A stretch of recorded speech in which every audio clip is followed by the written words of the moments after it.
I had originally intended to use the In the News playlist for things that were topical news stories, especially things that were time sensitive and might not have a video to respond to.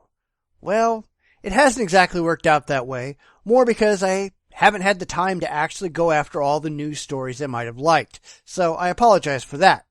However, this one I just had to talk about because it's so utterly ridiculous, and it points out a lot of things that I have a problem with about the social justice point of view, even though this article isn't specifically about the social justice movement.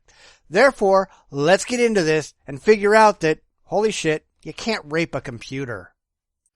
According to a recent CNN Money article, people are sexually harassing their virtual assistants, and they're just not going to take it anymore. I guess now we know why Skynet freaked out and launched an assault on humanity. Somebody hit on him. Now the Terminator movies finally make sense. People are very curious about Cortana's sex life. All virtual assistants have to deal with inappropriate comments and questions, from seasoned vets like Siri and Google Now to the rash of new specialists with names like Amy, Molly, Mia, and Robin. When Microsoft launched Cortana in 2014, a good chunk of early queries were about her sex life, according to Microsoft's Deborah Harrison. And so what?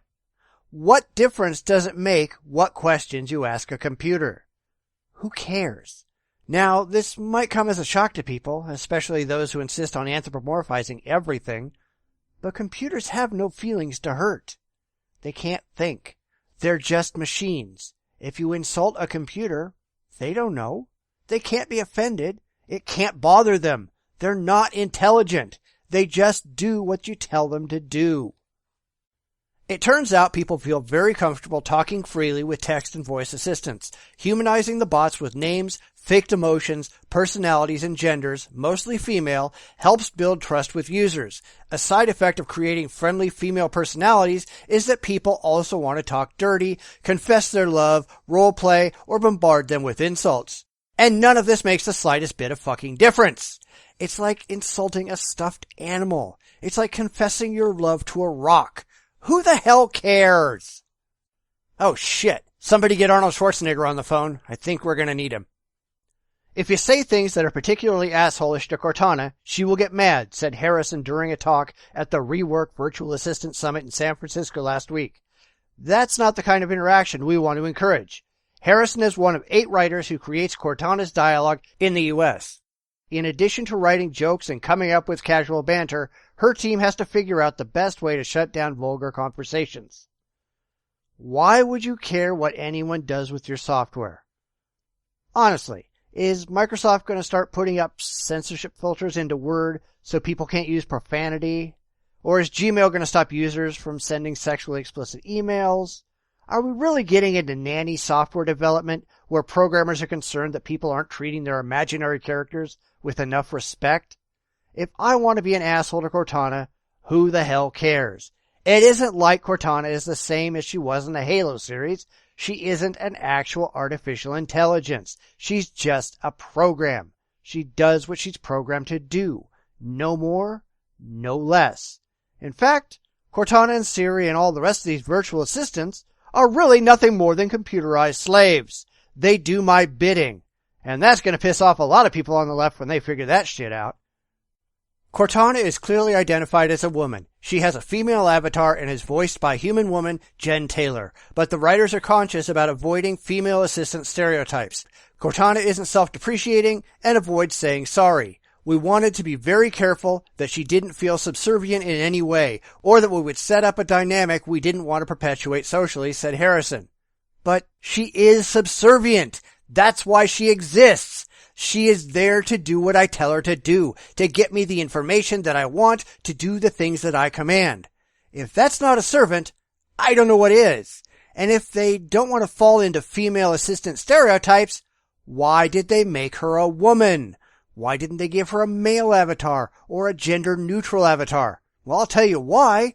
Because they knew that the public wanted a virtual assistant that was a woman.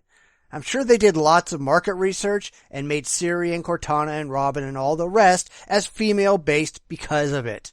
They want to make money. So let's not get all high and mighty here, okay? Not all assistants will take the same firm approach. Robin Labs, which makes a voice assistant for drivers, thinks there might be a market customizing personalities. CEO Ilya Eckstein says that there is a high demand for an assistant personality that's more intimate/submissive with sexual undertones. Robin has held more than 100 million conversations. Looking through the data, Eckstein found people fall into a few basic categories. Some like lots of friendly banter, others just want the facts with no sass. Apparently one group is quite fond of making Robin repeat profanities in her soft female voice. And none of that makes the slightest bit of difference to the software. It's just reacting to its programming. Now, Eckstein might be right. There probably is a market for a submissive sexual personality, and where there's a market, there will almost certainly be a product made to service that market. I'm just wondering, for all the people who don't like that people are speaking improperly to their software, why they make the software capable of answering back in those terms. If you're offended that people want your software to repeat profanity, don't program the ability to repeat profanity into the software. This really can't be that hard, can it? Sometimes people flirt, not realizing the assistants are just programs. Sometimes, as with Facebook's new M Messenger tool, there's a real human doing some of the work. And though she is cheerful and friendly, XAI's meeting scheduling robot Amy always keeps it professional. That hasn't stopped people from sending her flowers, chocolates, and whiskey. One user even asked her out on a date, and Amy declined. One smart way to learn how to handle harassment is to talk to real assistants, which Microsoft did for Cortana. After all, they've been putting up with similar behavior for years. Now, if that's a real person that you're talking to, that's a different matter. Real people have feelings, and what's more, real people have rights. Computers do not. Software does not. And how exactly can anyone send Amy flowers, chocolates, and whiskey? Amy isn't real. At best, they're sending those things to Amy's programmers, and I'm sure they're pretty happy to get them.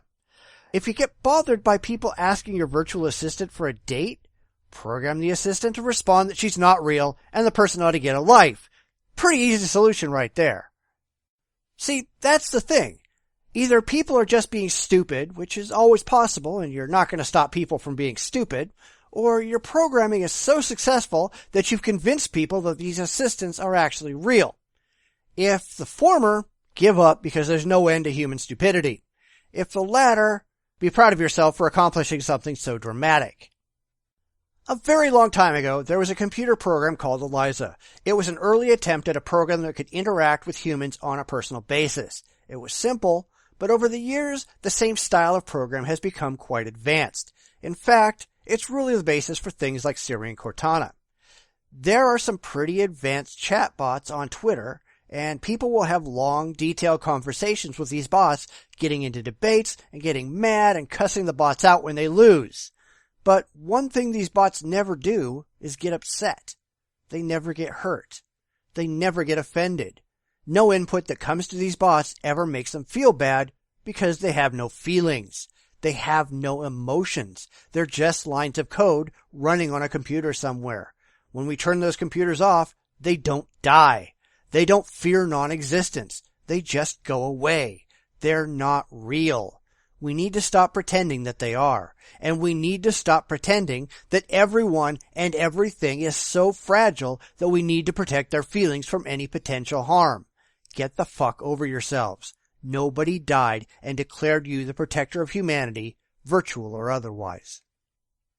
So what do you think on this issue? Should we protect the non-existent feelings of virtual assistants, or should we not care what the end user is doing with them? They're just a product after all, something to be bought and sold and used. They have no rights and no capacity to feel bad no matter how they're treated. What difference does it make? Please leave your comments below, and if you see any other news stories you'd like my take on, send them my way. Until next time, take care.